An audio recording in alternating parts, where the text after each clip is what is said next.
There is a photograph taken on the evening of the 15th of February, 9:42, room at the Ford Motor Factory on Bukit Timah Road, on the island of Singapore. There are no explosions in it and no bodies, with men in uniform on both sides of it. And it is the single most catastrophic document in the history of the British Army. Around the table sit a number of men in uniform. Japanese officers, upright still, their hands flat on the wood. On the other, 4 British officers, and one of them is leaning slightly forward with a pen in his hand. His name is Arthur Ernest Percival. He is 54 years old, a lieutenant general in the British Army, and he is the general officer commanding Malaya. He has a long, narrow face and prominent front teeth that the cartoonists of the period were never kind about. He fought on the Somme. He was wounded at Delville Wood. He won a military cross, then a Distinguished Service Order, and then a bar to that Distinguished Service Order, which is the Army's way of recording that a man has done the same extraordinary thing twice. Whatever else can be said about Arthur Percival, and a great deal has been said, he was not a coward. He is signing away 80,000 men. Across the table sits Lieutenant General Tomoyuki Yamashita, 56 years old, commander of the Japanese 25th Army. He is a big man, broad through the shoulders, with a shaved head and a heavy jaw. 70 days earlier, his army came ashore in northern Malaya. 70 days. In that time, it has moved down the length of the Malay Peninsula, roughly 500 miles of jungle, plantation and river, and it has arrived here, at the southern tip of the British Empire in Asia, and it has taken. Yamashita is worried, and this is the detail that gets lost. His own staff said so afterwards, and the ammunition returns back them up. Yamashita is worried, and this is the detail that gets lost. His staff said so afterwards, and the ammunition returns back them up. His men are nearly out of artillery shells. The force he brought across the Johor Strait is smaller than the force sitting in front of him, considerably smaller. And if the British realize that, if they simply refuse to surrender and fight street by street through Singapore City for another week, he runs out of shells, and his entire campaign ends in a siege he cannot win. And Percival says, yes, it is the largest capitulation in the history of the British Army. It has never been surpassed. Winston Churchill, 3,000 miles away, will call it the worst disaster and the largest capitulation in British history. And for once, the Churchillian phrasing is not an exaggeration, but a plain statement of fact. Across the whole Malayan campaign, the British Empire loses somewhere in the region of 130,000 men killed, wounded, or taken prisoner. The Japanese 25th Army loses fewer than 10,000. That is the ratio. That is what the world sees in February 1942. And in Tokyo, in Rangoon, in the officers' Japanese army from Manchuria to Java, a conclusion is being drawn. It is drawn quickly, it is drawn confidently, and it is drawn on the basis of overwhelming evidence. The conclusion is this. The British soldier does not stand. Cut him off and he retreats. Get behind him and he panics. Put a roadblock across the single road he depends on and he will abandon his guns, abandon his vehicle, abandon his wounded, and walk into the jungle looking for a way around. He is brave enough in a line in daylight, with his flanks secure. Take away his flanks and he collapses. This is not racism, or not only racism, though there was plenty of that on both sides. It is an operational assessment based on 70 days of continuous evidence, and it will be reinforced over the following 3 months by a second campaign in which the same thing happens again. The Japanese army in 9,942 believes it understands the British army. That belief is going to kill somewhere in the region of 180,000 Japanese soldiers. 200 miles northwest of Singapore, on the day Percival signs, the second British collapse is already underway. Burma is a country shaped roughly like a diamond with a long tail hanging south. It is bigger than France. Down its spine run rivers the Irrawaddy, the Sitang, the Chindwin, the Salween, all of them running north to south, all of them wide, all of them barriers to an army moving in any direction other than the way the water goes. Between the rivers are mountains covered in jungle so thick that a man can be invisible at 15 paces. On the western edge, along the frontier with India, the hills rise into ranges 8,000 and 9,000 feet high with almost no roads through them at all. And for 5 months of every year, from May to October, the southwest monsoon arrives and drops rain on all of it in quantities that are difficult to describe to anyone who has not stood in it. Not tenuous vertical wall of water that turns tracks into rivers, rivers into lakes, and any piece of ground that has been walked on into liquid mud a foot deep. Seas Victoria Point, on the southern tip of Burma, in December 1941. The main invasion by 15th Army crosses from Thailand into Tenasserim on the 20th of January 1942. The British force facing it is Burma Army, and it is a force in name, 2 divisions in theory. The 17th Indian Division, most of whose units have been trained for desert warfare in the Middle East and have never seen jungle. The 1st Burma Division, built around Burma Rifles battalions whose Burmese soldiers are being asked to fight for a colonial administration that many of them have no particular attachment to and which is visibly losing. There is no realistic air cover. There is one all-weather road running north out of Rangoon, and Rangoon is the port through which every single bullet, tin of bully beef, gallon of petrol and reinforcement draft must arrive. If Rangoon falls, Burma is finished because there is no other way in. On the 23rd of February, 942, the campaign produces its first catastrophe. The 17th Indian Division is falling back toward a bridge over the Sitang River. It is the only crossing. Japanese infantry moving cross-country through terrain the British have assumed to be impassable. Get close to the western end of the bridge, the far side, the safe side, while most of the division is still on the eastern bank, fighting its way toward it. The commander on the spot, a brigadier named Noel Hugh Jones, is presented with an arithmetic problem that has no acceptable answer.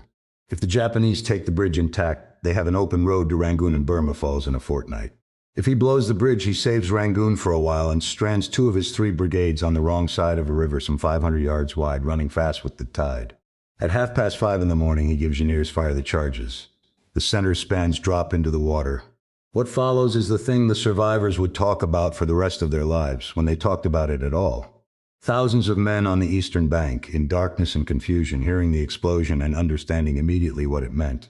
Some built rafts out of bamboo, some could not swim at all. Men stripped off their equipment and their boots, and went into the water and did not come out. Rifles, machine guns, mortars, the entire fighting equipment of 2 brigades, went into the mud on the eastern bank because a man swimming 500 yards against a tidal current cannot carry a Bren gun. The 17th Indian Division reassembles on the far side with roughly 80 officers and just over 3,000 men out of a formation that should have numbered 8,000 or 9,000. It has almost no heavy weapons left. Rangoon is abandoned on the 7th of March. The oil installations at Syriam are demolished. The port cranes are wrecked. The last ships pull out. And with Rangoon gone, the campaign stops being a campaign and becomes something else. And a retreat, once it starts in earnest, has a gravity of its own. It is at this exact moment, the worst possible moment, when everything that can be lost has already been lost, that a 50-year-old lieutenant general arrives in Burma and is handed the pieces. His name is William Joseph Slim. He was born in Bristol in 1891 and grew up in Birmingham, and he was not a member of the class that traditionally supplied British generals. His father was a wholesale ironmonger whose business did badly. There was no Sandhurst as a young gentleman cadet, no private income. He worked as a school teacher in a Birmingham elementary school in one of the poorest districts of the city, and then as a clerk for Stewart's and Lloyd's, the steel tube manufacturers. What got him into the army was a technicality and a certain amount of nerve. He attended lectures at the University of Birmingham's Officer Training Corps, though he was not enrolled as a student there, and when the First World War broke out, the OTC connection was enough to get him a commission. He was wounded badly at Gallipoli in 9,915. He went back. He won a military cross in Mesopotamia in 9,916, and was wounded there again the following year. Between the wars, he transferred to the Indian Army and joined the 6th Gurkha Rifles, and he wrote short stories for magazines under a pen name to make ends meet, because a British officer in an Indian regiment without family money was permanently short of it. He is a heavy-set man with a jaw like the front of a bus. He speaks Urdu and Gurkhali. He has commanded troops in East Africa, Iraq, and Syria, and he has been wounded 3 times. On the 19th of March, 1942, Slim takes command of Burma Corps Boer Corps, which is the operational grouping of what is left of the 17th Indian Division and the 1st Burma Division. Above him is General Sir Harold Alexander, who arrived on the 5th of March and whose first act was to order the evacuation of Rangoon. Slim looks at what he has been given. He has 2 divisions that are divisions in name only, one of which has lost most of its weapons in a river. He has no air support to speak of after the last Allied fighters are withdrawn from Magwe in late March. He has an ally, Chiang Kai-shek's Chinese Expeditionary Force, moving down from the north, whose command arrangements are a diplomatic maze and whose divisions are considerably smaller than their name suggests. He has a road network that consists of 1 road. He has a monsoon coming in 8 weeks that will close everything. And he has an enemy that has just been reinforced to 4 divisions and is moving faster than he can react. What follows between March and May 1942 is the longest retreat in the history of the British Army. Roughly 900 miles from central Burma to the Indian frontier at Imphal. This matters, and it will matter enormously later, so it is worth being precise about it. Boer Corps does not disintegrate. It fights a series of rearguard actions all the way. At Yenangyang in the middle of April, the 1st Burma Division is surrounded by the Japanese 33rd Defense over 100 degrees and is extracted only with the help of the Chinese 38th Division under a divisional commander named Sun Li-jen. Before they go, the British demolition teams destroy the Yenangyang oil fields, the largest oil installation in Burma, and the smoke from the burning wells hangs over central Burma for days. From 30 miles away, A black column standing over the whole retreat like a marker. But it is a defeat, and everyone in it knows it is a defeat. Men march at night to avoid the Japanese aircraft that own the daylight. They march on rations that thin week by week. Cholera appears. Dysentery is universal. Malaria takes men down in numbers that begin to exceed the numbers taken down by the enemy. And there are not enough drugs. And the men who are too sick to walk have to be carried. And there are not enough hands to carry them. Ahead of the army and mixed into it are the refugees. Hundreds of thousands of Indian civilians, merchants, laborers, clerks and their families, people whose grandparents had come to Burma generations before walking north toward a border most of them have never crossed, along tracks not designed for the purpose, in the heat and then in the rain. The estimates of how many died on that walk vary widely and no reliable figure exists. The lowest credible estimates run to tens of thousands. The highest run far beyond that. In the middle of May, the monsoon breaks early, which is the last thing the retreat needs. At Schwegien on the east bank of the Chindwin, Burkhorst has to abandon almost everything it has left. There is a track out of the valley and it will not take vehicles. Guns are destroyed. Lorries are driven into the river. Tanks are set on fire. The 7th Armored Brigade, which has fought all the way from Rangoon, burns its own remaining tanks and walks out. And then the men climb. The route goes through the Chin Hills and over the Manipur ridges, and it goes up thousands of feet on tracks that the rain has turned to grease. They climb in single file. They climb carrying men on stretchers. They arrive at Imphal in the 3rd week of May, with no tentage waiting for them, and they sit down in the mud. Slim wrote afterward, in a phrase that has stuck because it is honest, that they looked like an army and they looked like soldiers. And all they had was what they stood up in and their weapons, and that they still had their weapons. Around 13,000 casualties out of a force of some 30,000. Every gun and vehicle of any size gone. Burma gone. The land route to China gone, which is a strategic catastrophe of a different order, because it means Chiang Kai-shek's war can now be supplied only by flying transport aircraft over the eastern Himalayas. But here is the detail that will matter more than any of the others, and it is a detail the Japanese do not register at the time. The British Army walked out of Burma. It did not surrender in Burma. There was no second Singapore. And the man who brought it out spent every one of those 900 miles doing something that almost no defeated commander does. He was taking notes. Because Slim, marching out of Burma in the rain, has arrived at a question that his superiors in Delhi and London are conspicuously not asking. The question is not who is to blame. The question is, why does this keep working? And the answer he arrives at is uncomfortable, because it is not that the Japanese soldier is superhuman. It is that Japanese tactics are exploiting a specific weakness in the way the British Army thinks, and that the weakness is not in the men. Here is the Japanese method, stripped to its bones. British and Indian units in Burma in 1942 are roadbound. They have to be. Their supplies come by lorry. Their artillery is towed. Go back by ambulance. Their orders come along the line of communication. The road is not just how they move. The road is their life support. The Japanese infantryman is not roadbound because he has been trained and equipped not to be. He moves on a lighter ration scale rice, some dried fish, whatever can be obtained locally. His divisional transport includes pack animals and, in Burma, considerable use of local labor and requisitioned bullock carts. He is trained deliberately and specifically to move through terrain that a Western staff officer looking at a map would mark as impassable. So the Japanese battalion does not attack the British position from the front. It goes around it, through the jungle, at night, and it establishes a roadblock 2 or 3 miles behind it. And that is the whole trick, that is it. Because the moment the road behind a British brigade is cut, an automatic process begins in the mind of every officer in that brigade, from the brigadier down to the subaltern. Our supply line is severed, our wounded cannot be evacuated, our water resupply is not coming. Therefore we are surrounded, therefore we must break out to the rear before it is too late. And so they break out. They abandon the position, which is usually a perfectly good position they could have held. They turn around and attack their own rear to clear the block, which means attacking a prepared enemy over ground of his choosing. They lose their heavy equipment doing it. They arrive at the next position, exhausted and reduced, and short of ammunition, and the Japanese who have followed them do exactly the same thing again. Repeat this 8 or 9 times over 500 miles and you have the Malayan campaign. Repeat it over 900 miles and you have Burma. Slim's insight, and he was not the only man to have it, but he was the man in a position to act on it, was that the Japanese method depended entirely on the reaction, not on the action. The roadblock itself killed almost nobody. The roadblock worked because of what the defender did next, which meant that if the defender did something else, the entire Japanese operational method would fail. And by 1942, there was a technology that made something else possible. Transport aircraft. Feed the surrounded brigade from the sky, and the roadblock behind it means nothing.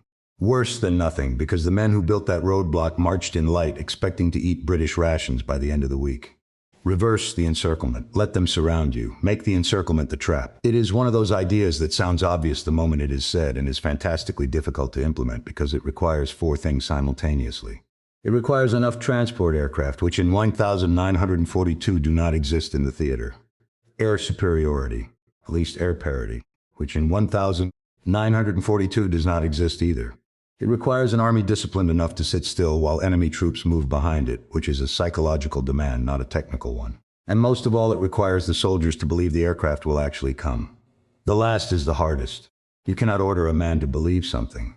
So the idea goes into Slim's head at Imphal in May 1942, and there it sits. Because the man who has it commands nothing at all. Now we have to leave Slim sitting in the rain and go to the other side, because the second half of this story is being written at the same time. And his logic is exactly as important. In the middle of 1942, taken, Japanese planners in Rangoon and Singapore begin looking at the map and asking the obvious next question. What now? There is a proposal for an offensive westward into India planned given the designation Operation 21. The reasoning behind it is not stupid. India is where any British counteroffensive must come from. India is politically unstable in 1942. The Quit India movement erupts in August of that year and is suppressed with mass arrests. A Japanese advance into Assam and Bengal. The argument runs, might destabilize British rule entirely, and would at minimum push the British so far back that Burma could never be threatened. And the Imperial Japanese Army rejects it. This is the first turn of the story that most retellings skip past, and it is one of the most important, because it establishes that the Japanese Army was not incapable of clear thinking about the problem. In 1942, it thought clearly. The staff officers who examined Operation 21 looked at the ground between the Chindwin River and the Indian Plain, the Naga Hills, the Chin Hills. Across the entire axis of advance, crossed by tracks and not roads, impassable to wheeled transport for 5 months of the year, and they looked at the tonnage that would have to be moved across it daily to keep 3 divisions in action. And they said no. The logistics were assessed as beyond the capacity of the force available. The plan was shelved. The lesson here is exact and worth holding on to for the rest of this story. The Japanese Army knew, in 1942, that an invasion of India across the Chindwin could not be supplied. Everything that follows depends on that knowledge being set aside. The man who sets it aside is Lieutenant General Renya Mutaguchi. He is born in Saga Prefecture in 1888, which makes him 55 in 1944. He is a graduate of the Army Academy and the Army War College.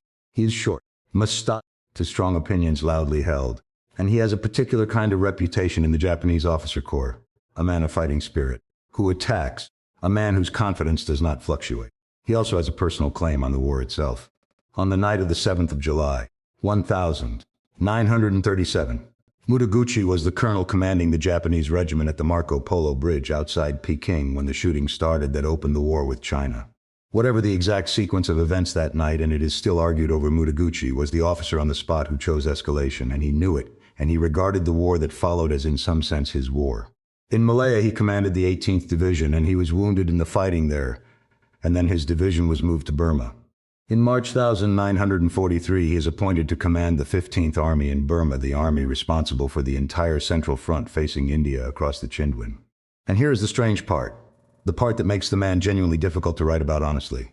When Mutaguchi first encountered the idea of invading India, he opposed it. He was among those who thought the terrain and the supply problem made it unworkable. What changed his mind was the British. In February 1943, an eccentric and abrasive British brigadier named Wingate led a force of some 3,000 men, the 77th Indian Infantry Brigade, who called themselves the Chindits, across the Chindwin River into Japanese-held Burma. They were supplied entirely by airdrop. They marched for weeks behind Japanese lines, blew up sections of the Mandalay-Mietkina Railway, and eventually broke into small groups and walked out. The operation was called Longcloth. By any conventional military accounting, Longcloth was a failure. Of roughly 3,000 men who went in, around 2,200 came out, and a substantial proportion of those were so ill or so broken down that they never returned to active service. The damage to the railway was repaired in a matter of days. Nothing of strategic consequence was achieved, but the British press, desperate for any Burma story that was not a retreat, made Wingate a national figure. And on the other side of the Chindwin, Mutaguchi read the same raid and drew a different conclusion. If 3,000 lightly equipped British troops could cross the Chindwin and move through those hills, then the hills were passable. If they were passable eastward, they were passable westward. The 942 assessment was wrong. The staff officers had been too cautious. That, at least, is what Mutaguchi said after the war. Historians have generally accepted it with the caveat that by the time he said it, he had every reason in the world to be pointing at somebody else. This is the mechanism by which a plan that had been correctly rejected on logistical grounds came back to life. Not because the logistics had changed, because a raid had made the terrain look negotiable, and because the man reading the evidence wanted a particular answer. Mutaguchi begins pushing for an offensive into India. He calls it Operation Yugo. Its objective is Imphal, the town in the Manipur Plain that is the base of the entire British position on that front, and the hill station 60 miles to the north through which the only road to Imphal passes. Take those two places. Cut the road. Destroy the British forces in the Manipur Plain, and the door to India stands open. His superiors are Nakazu Kawabe, commanding Burma Area Army above him, has reservations. Officers on the Southern Expeditionary Army Group staff have reservations. The same logistical arithmetic that killed Operation 21 is still sitting on the table, and it has not improved. Mutaguchi's answer to the arithmetic is the part that will eventually consume his own army, and it is worth stating precisely, because it is not the answer of a stupid man. It is the answer of a man who has correctly identified how his enemy behaves and has assumed reasonably that his enemy will continue to behave that way. His answer is, we do not need to solve the supply problem because the British will solve it for us. His divisions will carry roughly 3 weeks of rations. They will drive herds of cattle and goats with them as walking food. Within those 3 weeks, they will reach Imphal, where the British have accumulated the largest supply dumps in eastern India: food, ammunition, fuel, vehicles, stacked in depots across the Manipur Plain, because Imphal is the forward base for the eventual reconquest of Burma. And the British will bearing assumption. That is what the whole plan rests on. They ran in Malaya. They ran in Burma. When the road behind Imphal is cut at Kohima, they will do what they have always done, which is fall back westward toward the railhead at Dimapur and leave their stores behind them, because they will not have time to destroy them and they will not consider holding a position that is surrounded. Mutaguchi is reported to have referred to the operation supply arrangements with grim humor as Churchill rations. Imperial General Headquarters in Tokyo approves Operation Yugo on the 7th of January 1944. The largest land offensive Japan will mount in the entire war against the Western Allies is authorized on the strength of an assumption about enemy psychology. Now go back to the British side, to 1943. Because there is one more disaster to get through before the story turns, and it is the disaster that puts the right man in the right job. In December 1942, the British launched their first offensive of the Burma campaign. It is not Slim's operation. This point gets consistently mangled, and it is worth being clear about. The formation responsible is Eastern Army, commanded by Lieutenant General Noel Irwin, who is 50. Irwin is an officer of considerable personal courage and a temperament that could be described charitably as difficult. He and Slim have history. During the retreat from Burma, Irwin had been notably curt with him. Slim account his own records Irwin telling him at one point that he was not impressed with him, and Slim replying that he was not very impressed with Irwin either. The plan is an advance down the Mayu Peninsula in the Arakan, the coastal strip of western Burma, with the object of taking Akiab Island and its airfield. The formation doing the advancing is the 14th Indian Division under Major General Wilfred Lloyd. And crucially, Irwin runs the operation directly from Eastern Army headquarters, bypassing the Corps level. Slim's 15 Corps headquarters is deliberately kept out of it. The advance goes well for exactly as long as there is nobody in front of it. Then it reaches the Japanese positions at Donbaik on the western side of the peninsula and stops. The Japanese have dug bunkers into the sides of a dry watercourse of logs and earth, several feet thick, sighted to cover each other, invisible until a man is on top of them. British attacks go in front of, without adequate artillery, without armor in the first attempts, and are shot down. They go in again. They are shot down again. Over the first months of 1943, the 14th Indian Division is fed into Donbaik brigade by brigade until it is controlling something in the region of 9 brigades for a divisional headquarters to handle. And it is still not through. In March, the Japanese 55th Division under Lieutenant General Koga counterattacks. And they use the method. They go around the eastern flank through hills the British have assessed as impassable, and they come out behind the British line. And in March 1943, the British Army does exactly what it did in 1942. The 6th Brigade is cut off at Indon. Brigade headquarters is overrun in a night attack on the 6th of April, and Brigadier Ronald Cavendish is taken prisoner. He is killed within hours by British shellfire when his own side bombards the position he is being held in. The line unravels.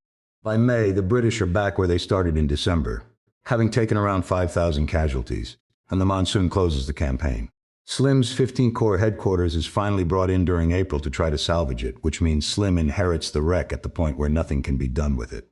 And then Irwin signals Delhi requesting that Slim be relieved of his command. What happens instead is that Irwin is relieved. General Sir George Gifford replaces him as Eastern Army commander.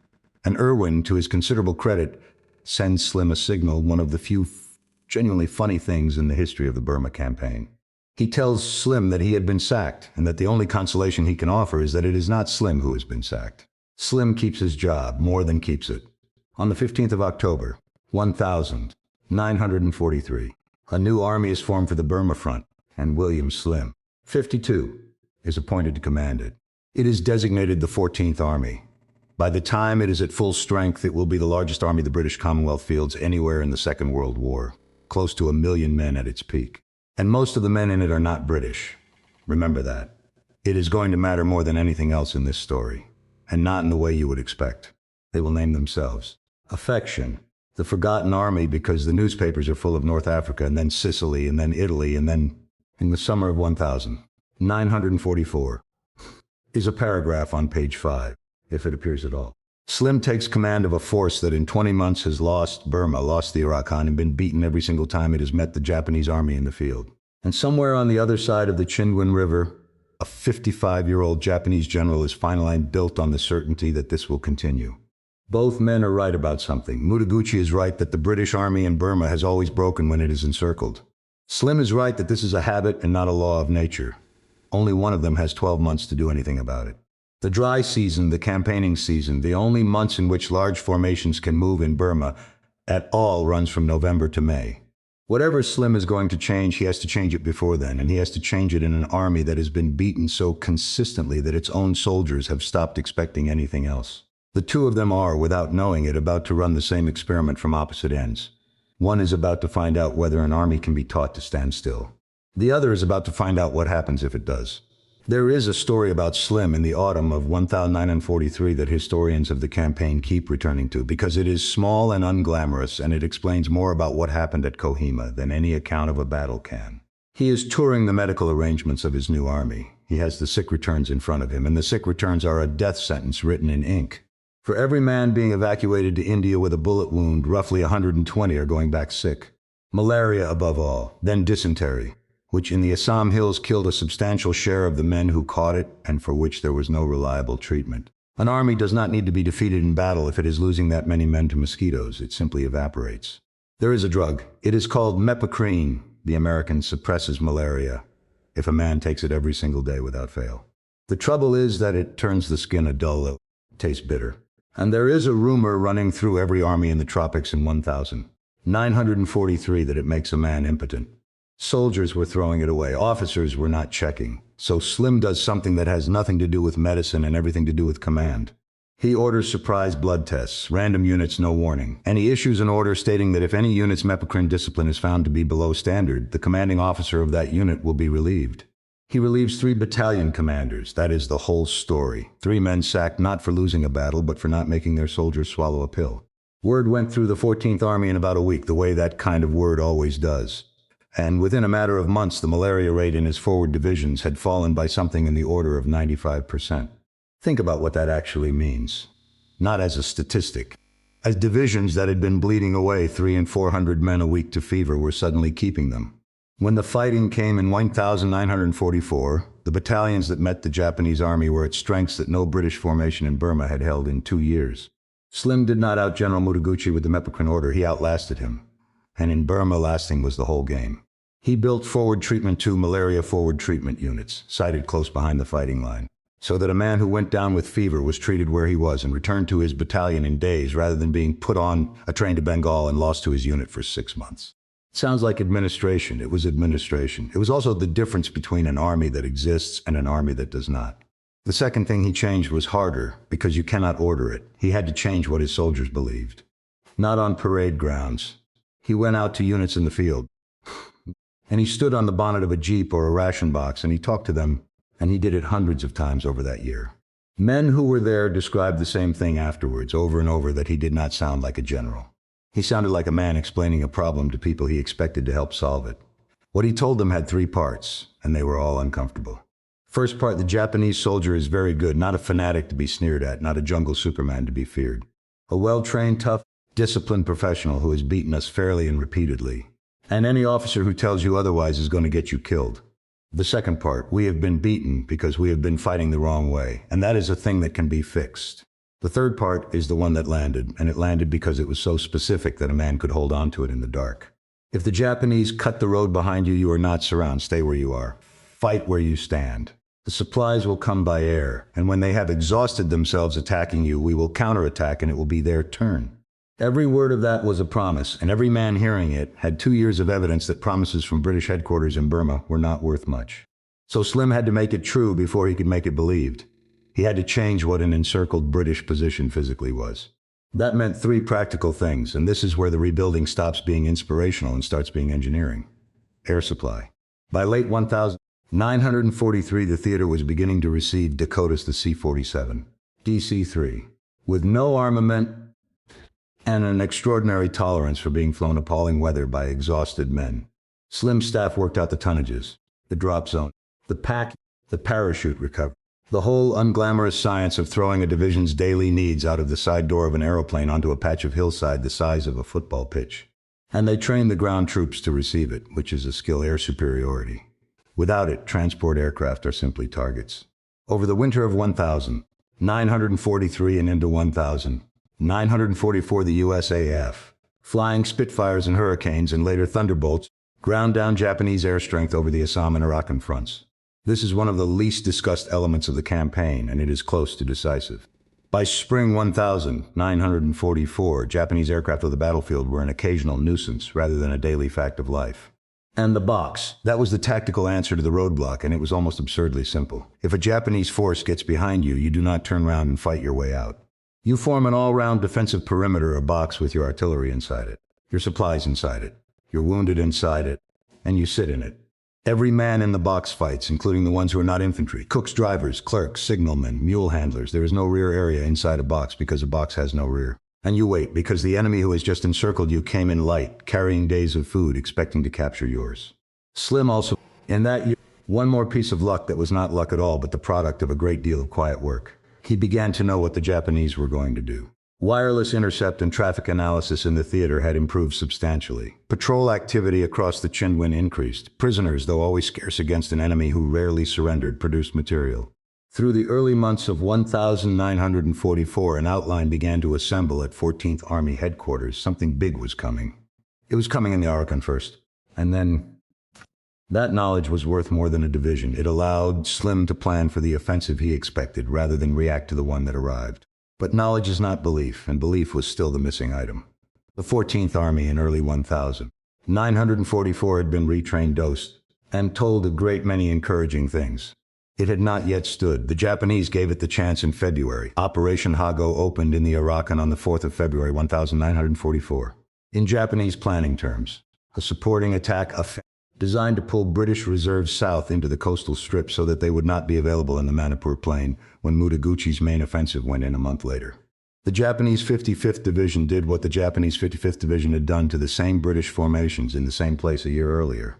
Force under Major General Tokataro Sakurai moved at night, cross-country, around the eastern flank of the 7th Indian Division through hills the British were not watching closely, and came out behind them.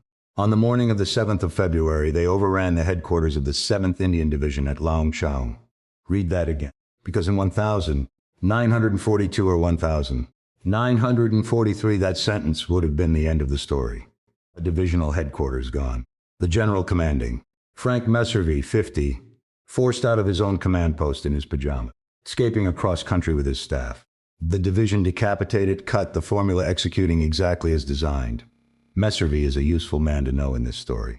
Regular Indian Army Hodson's horse, a cavalryman. He had commanded the 4th Indian Division and then the 7th Armored Division in the Western Desert, and he had been captured by the Germans there in 1942 and had escaped by passing himself off as a private soldier. That man, and walking away. He was not a man who regarded the loss of his headquarters as the end of a battle. He and his staff made their way northeast, on foot, to a place called Sinzwaya. Sinzwaya was a roughly circular clearing in the jungle about 1,000 yards across, ringed by hills, and it happened to contain the division's administrative area, the ammunition dump, the ration dump, the fuel, The ordnance workshop, the main dressing station full of wounded men. It was, in the ordinary run of things, the softest target on the battlefield, the place where the fighting troops were not. Messervy took command there and made it the box. What was inside the admin box? As it became known, listing, because it is not what you would choose. 2 squadrons of the 25th Dragoons with Lee tanks, some field and mountain artillery, a West Yorkshire battalion, and then in overwhelming numbers, the men of the service corps clerks, storemen, cook, mule drivers, medical orderlies, ordnance mechanics, men whose rifles had been drawn and cleaned and never fired in anger. They were given the perimeter. Everyone was given a piece of the perimeter. Around them, 3 separate British and Indian held their own positions and did not withdraw. That was the order, and they obeyed it. And overhead from the 6th of February onward, the Dakotas came. This is the image to hold. Men in a jungle clearing, dug into shallow, and above them a stream of unarmed transport aircraft coming in low and slow over the ridges, dropping parachutes in colors coded by contents, 1 color for ammunition, 1 for medical stores, and the parachutes drifting down into a perimeter under fire while men run out into the open to drag them in. Around 700 tons of supplies went into the Arakan boxes by air over the course of that battle. The Japanese could not understand it. Their entire operational assumption was that a cut road meant a dying force. Instead, the road was cut and the force was being fed from the sky and was not going anywhere at all. The fighting inside the admin box was as ugly as anything in the campaign. Japanese infantry attacked at night repeatedly and got inside the perimeter more than once. The ammunition dump was hit and burned for 2 days, exploding in the middle of the position. The perimeter was so small that Japanese machine guns could sweep across it from ridge to ridge, and the British 25-pounders were firing over open sights at ranges where the gunners could see the men they were killing. And on the night of the 7th of February, the thing happened that removed any remaining ambiguity about what kind of fight this was going to be. Japanese troops overran the main dressing station. There were wounded men in it, lying on stretchers, and there were doctors and orderlies with them. The Japanese took the position and they killed the patients where they lay, and they shot a number of the medical officers. Some estimates put the dead at around 35, others higher. A handful of men survived by hiding under bodies or by crawling out through the scrub in the dark. The news of it went round the perimeter within hours, and it went round the 14th Army within days. Whatever thought any man in that box might have had about the possibility of surrender ended that night. There was nothing on the other side of the wire to surrender to. The admin box held for 18 days. Sakurai's force, which had come in with rations for around 10 days on the assumption that it would be eating British food by then, began to starve inside a week. His men had captured the dumps at Longchang, but they had not captured Sinzueya, and Sinzueya was where the food was. By the 24th of February, the relief column of the 26th Indian Division fought its way through the Ngakidak Pass, and the siege was over. By the end of the month, the Japanese and the Arakan were withdrawing, and they were withdrawing hungry. Hago cost the Japanese in the region of 5,000 casualties out of a force of roughly 8,000 engaged. It achieved nothing. Worse than nothing, the British reserves it was designed to draw south were flown north again to Imphal in March and Dakotas in a matter of days. But the number that mattered was not the casualty figure. The number that mattered was one. One Japanese encirclement, executed correctly against the same division, on the same ground, with the same method that had worked every time for 2 years, and it had failed. Slim's promise had been tested and had held. The aircraft that came, the box held, the counterattack came. Every man in the 14th Army now knew someone who had been in the Arakan. 5 weeks later, Mutaguchi launched the main offensive on the assumption that none of this had happened. Operation Yugo began on the night of the 7th and 8th of March, 1944, when the Japanese 33rd Division crossed the Chindits in the south. Over the following week, the 15th and 31st Divisions crossed further north. 85,000 fighting men in total, with something over 50,000 support and labor troops behind them, moving west into the mountains on foot. They drove cattle with them. That is not a colorful detail, it is the supply plan. Herds of oxen and goat, walking rations, driven up mountain tracks alongside the infantry, to be slaughtered as the columns advanced.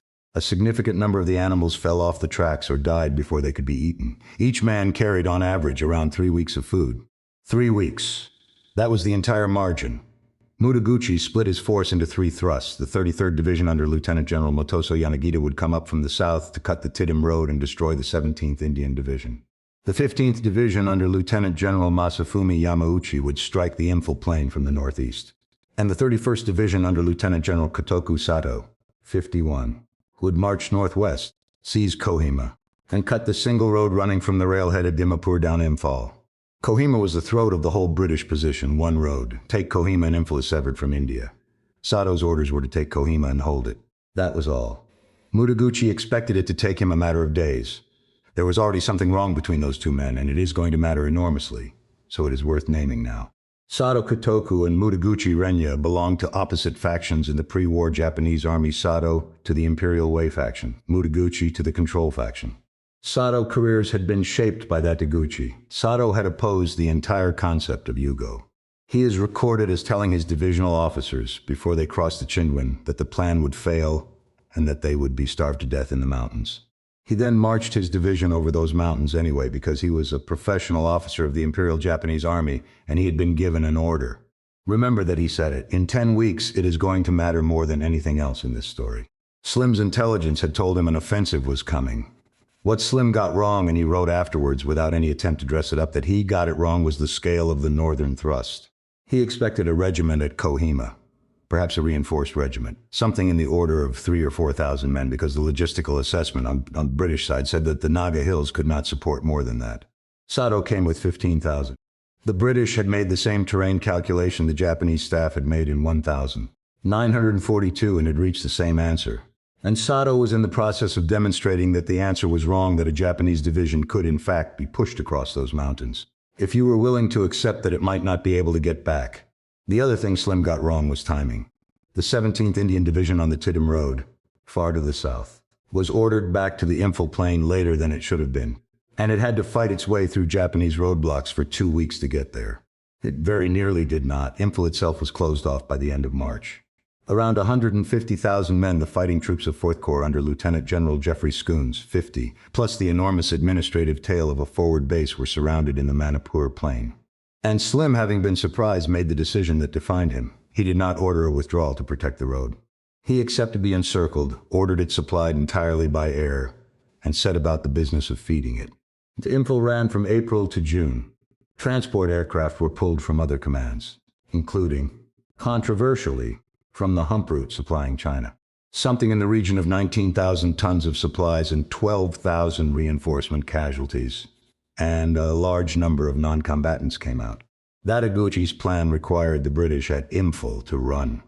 The British at Imphal did not run because they did not have to. But all of it depended on Kohima, because the airfields the Dakotas were flying from were in the Brahmaputra Valley, and the base and railhead they drew from was Dimapur. And between Dimapur and everything to the south of sat one small hill station on a ridge. And Slim had 446 men in it. Kohima, in April 1944, was a place of no military significance whatsoever until the exact moment it became the most important ground in Asia. Sat at around 5,000 feet on a saddle of ground where the road from Dimapur crossed a ridge before running south to Imphal. It was a hill station, a place where colonial officials went to escape the heat of the plains. There was a deputy commissioner's bungalow with a garden, and in the garden there was a clay tennis court. There was a hospital. There were terraced gardens on the slopes below the bungalow, cut into the hillside in steps. The deputy commissioner was a civilian named Charles Pawsey, 50, who had served in the Great War, had lived and worked among the Naga people for 20 years, spoke their languages, and was trusted by them to a degree that the British administration elsewhere in India could only have envied. When the Japanese came, Pawsey did not leave. He stayed in his bungalow through the siege on the front line in the middle of it. And the Naga villagers, who owed the British Empire nothing at all, carried ammunition and water up the hill under fire, brought out wounded men on stretchers over mountain tracks, and provided the intelligence that told the British where Japanese columns were. Nagas were killed doing it. They kept doing it. The garrison that assembled at Kohima in the first days of April was not a garrison in any proper sense. It was whatever happened to be within reach. The 4th Battalion of the Royal West Kent Regiment, roughly 446 men, ordered up from Dimapur at the last possible moment by Major General Robert Ranking, arriving on the 5th of April, literally hours before the road was cut. Their commanding officer was Lieutenant Colonel John Laverty. Men of the Assam Regiment, a young Indian Army regiment raised in 1941, who had already fought a delaying action at Jasami and Karasum to buy time. The Assam Rifles, a paramilitary frontier force, some Burma regiment troops, Indian general duty companies, convalescents from the hospital, non-combatants of every description. Something like 1,500 men, of whom perhaps 1,000 were armed and able to fight. Overall command fell to Colonel Hugh Richards, a 50-year-old officer who had been posted to a Chindit training role and had, in effect, been given a garrison nobody expected to have to defend. Against them, Sato's 31st Division, 15,000 men. The Japanese cut the road on the 4th of April. The siege proper began on the 6th. What happened over the next 13 days at Kohima is one of the few actions in the Second World War that soldiers of other armies, hearing about it afterwards, found difficult to believe. The perimeter started small and got smaller, every day a little less ground. The garrison was pushed back off Jail Hill, off Detail Hill, off the field supply depot, until by the middle of April the entire defended area was down to something in the region of 350 yards across a space you could walk over in 4 minutes. If anyone had been able to walk over it, which they could not, because every yard of it was under observation and fire. There was one water point, a small spring balloons were laid on it. Water came up at night, in cans, carried by men who sometimes did not come back. Later, water was dropped by parachute in inner tubes and jerrycans, and a proportion of the drops fell outside the perimeter, into Japanese hands, and could be watched from the trenches. The wounded were laid in the open on the terrace slopes below the bungalow because there was nowhere covered to put them. They were shelled where they lay. Men were wounded in the trenches, carried down to the terraces, wounded again on the terraces, and carried nowhere, because there was nowhere. The Assistant Director of Medical Services later described conditions that had no parallel in his experience, and for almost the entire siege, the front line ran across Charles Pawsey's tennis court. That is not a figure of speech, it is a survey line. Japanese positions on one side of the court, British on the other, at a distance of roughly 20 to 30 yards. Close enough to throw grenades by hand, which both sides did, continuous for nearly 2 weeks. Close enough that men on each side could hear the other side talking. The bungalow behind the court changed hands more than once. The Japanese attacked at night, which was their doctrine and their strength. They came up the slopes in the dark shouting, and the defenders held fire until they could see shapes and then fired at ranges of a few yards. In the mornings, the wire was full of dead men, and the following night more came. A British officer who was there is the thing he could never get out of his memory, the dead of both sides, lying unburied on ground too swept by to bury anyone on in the heat for 2 weeks. By the middle of April, the Royal West Kents were down to a fraction of their strength. Companies were commanded by lieutenants and platoons by corporals. Ammunition was counted. Airdrops came in and a portion of them landed in Japanese lines because the perimeter was too small a target. And here is the point at which the story turns, and it turns not in the British trenches, but in the Japanese headquarters. Because Sato's division was also dying, the march over the mountains had eaten almost the whole of his margin. His men arrived at Kohima with days of food left, not weeks, and everything after that depended on capturing British stores. They took the field supply depot at Kohima on the 8th of April. It was not enough. It was never going to be enough for 15,000 men. Sato began signaling Mutaguchi for supplies almost immediately. He signaled again and again. Mutaguchi's 15th Army had no supplies to send because the whole basis of 15th Army's plan was that it would not need to send any. There was no depot behind Sato, there was no road, there was a mountain range and a monsoon coming. The relief force was already moving. The British 2nd Division under Major General John Grover, a regular British division shipped from the United Kingdom, had been rushed forward from Dimapur, and it fought its way down the road from the north against Japanese blocking positions. It reached the tennis court area on the 18th of April, and over the 18th and 19th the surviving garrison was relieved. The Royal West Kents walked out. Of the walked in on the 5th of April, a large proportion did not. They had held for 13 days against odds of roughly 10 to 1. And here is the detail that tells you what Kohima actually cost the Japanese, and it is the most important sentence in this part of the story. The relief of the garrison on the 18th of April did not end the battle at Kohima. The battle at Kohima went on for another 2 months. Sato's division was still there, dug into the ridge, and it had to be removed hill by hill, Garrison Hill, Kuki Field Supply D.I. Snaga Village, Aradura Spur, and fighting through May in the opening range that has been compared by men who saw to the Western Front. Bunkers taken with grenades, with flamethrowers, and with tanks winched up slopes at angles no tank is designed for.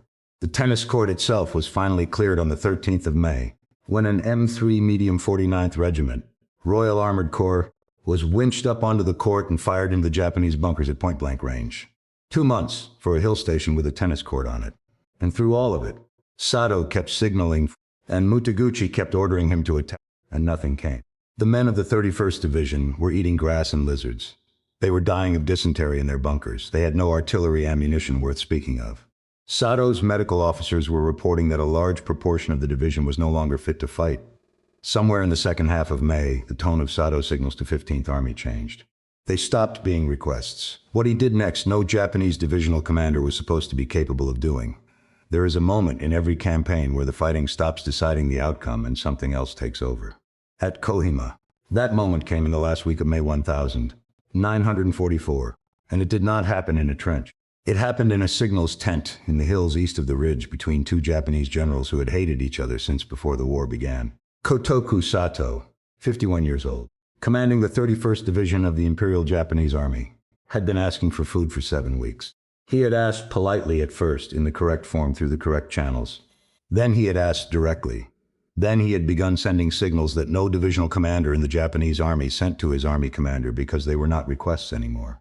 Told 15th Army headquarters that his division had received nothing, not reduced supply, nothing. He told them that his men were eating grass. He told them the division would be destroyed where it stood and that the responsibility would not be his. Mutaguchi's replies came back ordering him to attack. Attack with what? Was the question Sato had stopped bothering to ask. His division had crossed the Chinwan with roughly 15,000 men and 3 weeks of rations. It was now the end of week 11. His artillery had a handful of shells per gun.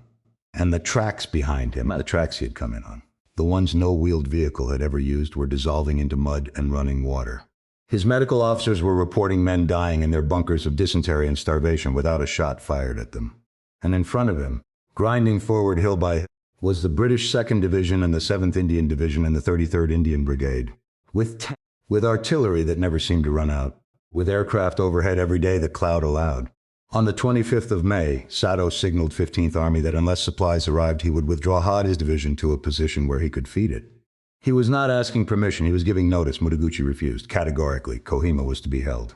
And on the 31st of May, 1944, Lieutenant General Kotoku Sato ordered the 31st Division to abandon Kohima and march east. Stop on that date, because in the history of the Imperial Japanese Army there is almost nothing else like it. This was an army in which officers killed themselves over failures that other armies would have handled with a reprimand. An army in which the surrender of a position was frequently answered with a final charge rather than a withdrawal. An army whose entire disciplinary culture was built on the absolute, unquestionable authority of the superior officer. And a divisional commander, in contact with the enemy, disobeyed a direct order from his army commander and pulled 15,000 men off an objective the Emperor's headquarters had authorized. He did it in writing. He signaled 15th Army that Kohima was being abandoned and that he was taking the responsibility. He is reported to have told his staff that the tactical ability of 15th Army headquarters lay below that of cadets.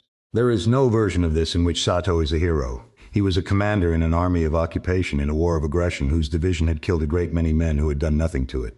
But there is a version in which he is something rarer than a hero, and harder to look away from a professional who has finally understood that the plan is a fantasy, that the men above him will not admit it, and that if he obeys, every one of his soldiers will die on a hillside for nothing.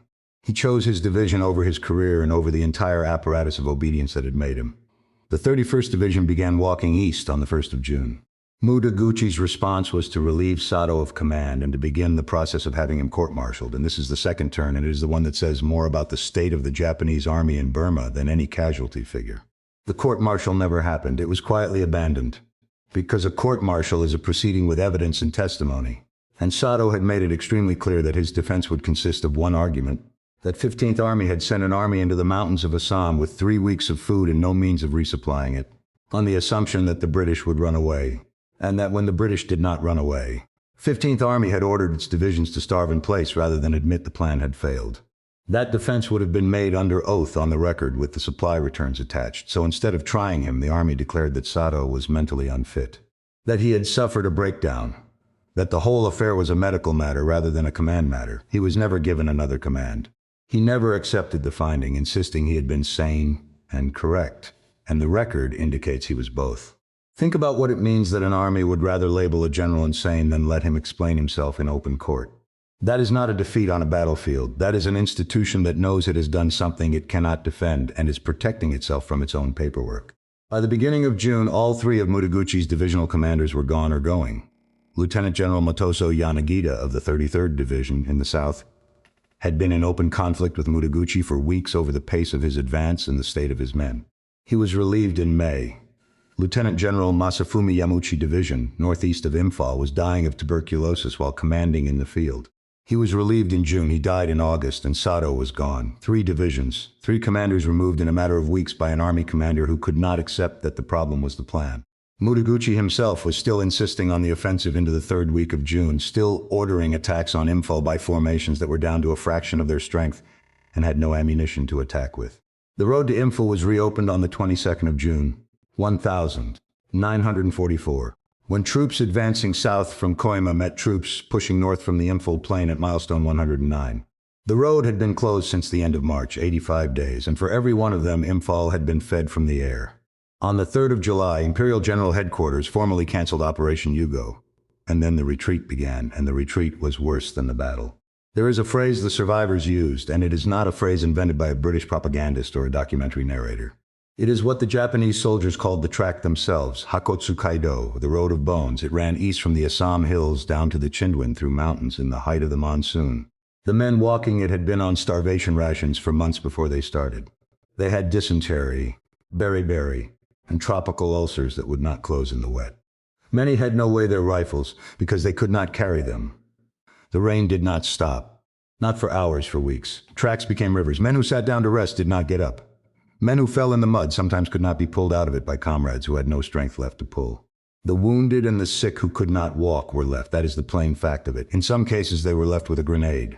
Japanese accounts of that retreat describe walking for a constant presence on both sides, men sitting against trees in the attitude of resting, men lying where they had gone down, remains that the rain and the maggots had already reduced. The name was literal. It was a road you could follow by the bones on it. Behind them came the 14th Army pushing, because Slim had no intention of letting them reassemble. Now the numbers, and these numbers deserve to be said slowly. Operation Hugo committed roughly 85,000 Japanese fighting troops. Japanese casualties came to somewhere in the region of 55,000. Of those, around 30,000 were dead. And of those 30,000 dead, the clear majority did not die in combat. They died of starvation and disease on the tracks and in the bunkers because a plan had been approved on the assumption that the enemy would run away. British and Indian casualties across Imphal and Kohima came to roughly 17,000. It was at that point the largest defeat the Japanese army had ever suffered on land. Not the largest in Burma, largest in the history of the Imperial Japanese Army. 3 divisions destroyed as fighting formations. Strategic initiative in Burma. Since January 1942, gone permanently and irretrievably. Mutaguchi was relieved of command of 15th Army at the end of August 1944. His superior, Lieutenant General Masakazu Burma Area Army, was relieved at the same time. Mutaguchi lived until 1966. He spent the post-war decades arguing that Hugo had been sound, that he had been let down by subordinates, that Sato had betrayed him. Almost nobody who had been in Burma agreed with him now. Most tellings of this story stop here because Imphal and Kohima are the dramatic part. But if you stop here, you miss the thing that actually answers the question this whole story is built on, because a defensive victory, however extraordinary, does not by itself prove an army has changed. Armies win defensive battles by luck and by terrain all the time. What proves it is what the 14th Army did next. Because in the year that followed, Slim took the army that had run 900 miles in 1942 and used it due to the Japanese, offensively, at speed, over the same ground. Exactly what the Japanese had done to the British 3 years earlier. The 14th Army crossed the Chinwin in December 1944. Slim's plan was to bring the Japanese Burma Area Army to battle in the open, on the Shwebo Plain northwest of Mandalay, where he had armor and air power and they had neither. It was a good plan, and it was based on the reasonable assumption that the Japanese would defend forward of the Irrawaddy River. They did not. In one of the better pieces of generalship on the genocide in the whole campaign, Lieutenant General Hayataro Kimura, who had taken over Burma Area Army, withdrew behind the Irrawaddy. He gave up the Shwebo Plain without a fight. He intended to let the British cross a river 3/4 of a mile to a mile wide, catch them strung out on the far bank with their supply lines stretched over a mountain range behind them, and destroy them there. Kimura, by his own admission, thoroughly surprised. His entire plan had just evaporated. And then he did something that very few commanders in the war did well, and almost none did quick. He threw the plan away and built a new one, in the field, with 2 corps already moving. The new plan was called Extended Capital. It is one of the great deceptions of the Second World War, and almost nobody has ever heard of it. Would continue to advance on Mandalay from the northwest openly, noisily, as Kimura expected. It would cross the Irrawaddy north of the city. It would look like the entire 14th Army, and meanwhile I corps, an entire corps with armor, would disappear. It would turn southwest off the expected axis and move roughly 300 miles down the Ganga Valley through country the Japanese regarded as impassable for a mechanized force, in total wireless silence, using a dummy headquarters transmitting on 5th Corps frequencies from the north so that Japanese signals intelligence would continue to place it where it was not. At the end of that march, would cross the Irrawaddy far to the south, and drive east to a place called Meiktila. Meiktila was not a prize, it was a throat supplying the entire Japanese army facing Mandalay ran through Meiktila. Its dark, its hospital. Cut Meiktila and the Japanese forces at Mandalay would be an army with no artery to be resupplied, unable to be reinforced, unable to withdraw as a formed body. Precisely and deliberately a roadblock. It was the Japanese method, at core scale. By the army, that method had been used to destroy in 1942. The march took weeks. A corps of tens of thousands of vehicles moved down a valley on a track that engineers were building in front of them as they went, in silence, and the Japanese did not detect it. 4th Corps crossed the Irrawaddy at Nyanggu on the 14th of February 1945. The British official history calls it the widest opposed river crossing attempted anywhere in the war. It was carried out with insufficient boats, many of them with unreliable outboard motors, by men who had rehearsed on rivers a fraction of the width. Then the armor came ashore and turned east, and moved fast, across dry open plains, in the way armor is supposed to move and had almost never been able to move in Burma. Meiktila was reached at the end of February. The town was defended by roughly 3,000 to 4,000 men, a substantial number of them from hospitals, sick and wounded soldiers issued with rifles and put into buildings because there was nobody else. They fought to the end. Almost none surrendered, and the 255th Indian Tank Brigade cleared the town building by building. Meiktila fell on the 3rd of March 1945, and at Mandalay, Kimura's army stopped being an army.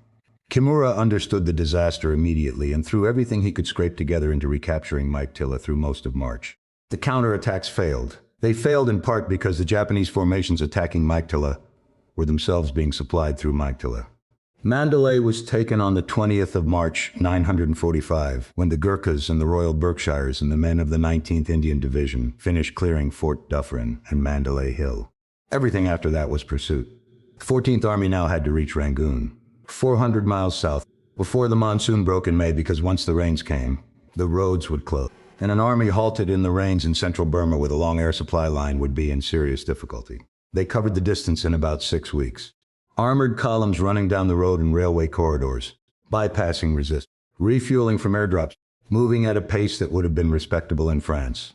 Rangoon fell on the 3rd of May 1945. When the Seaburn force of Operation Dracula came up the river and the airborne troops came in, they found the Japanese had already gone. Allied prisoners left behind in Rangoon jail had painted a message on the roof for the reconnaissance aircraft. A Royal Air Force officer, Wing Commander Saunders, landed at Mingaladen Airfield and walked into the city to confirm it was empty. Japanese resistance in Burma continued for another 3 months in scattered pockets. In July, the remnants of the Japanese 28th Army trapped west of the Sitong River attempted to break out eastward across the Sitong Bend in the monsoon flood. It was a massacre. Of roughly 17,000 who attempted it, something in the order of 10,000 died. Many drowned in a river in flood, under artillery and air attack. That was the last significant action of the Burma campaign. 3.5 years later, crossing in almost exactly the way it had begun at the Sitong in February 1942, but with the positions reversed absolutely. So, the question this whole story was built on: did Japanese soldiers fear the British Army more than any other enemy? The honest answer is that no such thing can be measured, and any narrator who tells you otherwise is selling something. Japanese officers had enormous respect for the Red Army after Khalkhin Gol in 1939. Japanese soldiers on Pacific Islands feared American firepower in a way that has its own extensive literature. But there is a narrower claim, and it's documented. And it is in some ways more disturbing than the sweeping one. The Imperial Japanese Army had a method. It was a very good method. It had beaten the British in Malaya and Burma in the First Arakan. It rested on a single assumption about the enemy's mind, that a Western army with its supply line cut would retreat. The 14th Army was the force that broke that assumption, not by outshooting the Japanese, though eventually it did, by refusing to do the one thing the entire Japanese plan required it to do. And when the method failed, the Japanese army in Burma had nothing behind it. No logistical reserve, no fallback plan, no mechanism for a commander to say out loud that the operation was impossible without being declared insane. That is the fear worth understanding. Not fear of the British soldier as an individual. Fear of an enemy who had learned to do the unexpected thing in an army that had made the unexpected thing unthinkable. Now, the part that gets left out of nearly every version of this story, and should not be: the 14th Army was not in the main British. At its peak, it numbered close to 1 million men, the largest army the British Commonwealth put into the field anywhere in the war. The overwhelming majority of its fighting strength came from the Indian Army, Punjabi Musalmans, Sikhs, Dogras, Jats, Rajputs, Kumang, There were Gurkha battalions from Nepal, men who were not British subjects and never had been. There were the 81st and 82nd West African Divisions Nigerians, Gold Coasters, Sierra Leoneans, Gambians who fought in the Arakan and the Kaaba Valley. There was the 11th East African Division. There were British battalions among them, good ones, and they were a minority. The men who held the ridge were the 4th Royal West Kents, the Assam Regiment, the Assam Rifle, and Naga villagers who carried their ammunition and their wounded. And there is a reason this matters beyond fairness. Japan's political strategy in Burma rested on the belief that Indian soldiers would not fight for the British. India in 1942 was a country in open political revolt against British rule. Japan raised the Indian National Army from Indian prisoners of war taken in Singapore, and Subhas Chandra Bose led it, and elements of it fought alongside the Japanese at Imphal. The strategy assumed the 14th Army would come apart along the lines of empire. It did not come apart. The Indian divisions at Imphal and Kohima and Meiktila fought as well as any formations in any Allied army in the world. And many of the men in them had no love whatever for the British Empire and intended to see it ended. And did see it ended 2 years later. The thing that Japan believed would destroy the 14th Army was the thing that made it unbreakable. Then everybody went home. The 14th Army had called itself the Forgotten Army since 1943. It's a joke that was not really a joke, and it turned out to be exactly right. The war in Europe ended on the 8th of May, 1945, 5 days after Rangoon fell. The newspapers were full of Berlin. 3 months later, the Pacific War ended with the atomic bombs and the Soviet invasion of Manchuria, and the newspapers were full of that. Burma back to Britain, to a country that had followed Normandy day by day and could not have found Imphal on a map. The Indian soldiers went home to a subcontinent that was 2 years from partition and had other things on its mind. And the veterans of the 14th Army found themselves in the new India, new Pakistan, having fought for the wrong side of a history that was about to be rewritten. The West Africans went home to colonies where nobody in authority had any intention of thanking them. Slim was made a field marshal. He became chief of the Imperial General Staff and later Governor General of Australia. He wrote a book about the campaign called Defeat into Victory. And it is still 70 years on. One of the very few books by a senior commander of that war that soldiers of other nations read to learn how to think. He never claimed the victory was his. The book is largely a catalogue of his own errors examined honestly, and that is precisely why it lasted. The Japanese survivors went home to a destroyed country. Many of the men who had walked the road of bones never spoke about it. Sadok, unfit, died in 1959, still insisting he had been right to save what was left of his division. And at Kohima, on the ridge where the tennis court was, there is a cemetery. It is looked after still, and is very quiet. And it holds the graves of well over 1,000 men from Britain, from Punjab, from Nepal, from Assam, lying on the ground they held. At the entrance there is a stone. It carries 14 words, adapted by an officer of the 2nd Division, from a line written by the classicist John Maxwell Edmonds after the First World War. When you go home, tell them of us and say, for your tomorrow we gave our today. The tennis court is still there. It has been kept. You can stand on it now. A small thing. An ordinary rectangle of ground on a hillside in northeast India. And it takes about 20 seconds to walk from one end of it to the other. In the spring of 1944, that was the distance between two armies. And it took 5 weeks to cross it, and the men on one side of it did not step back.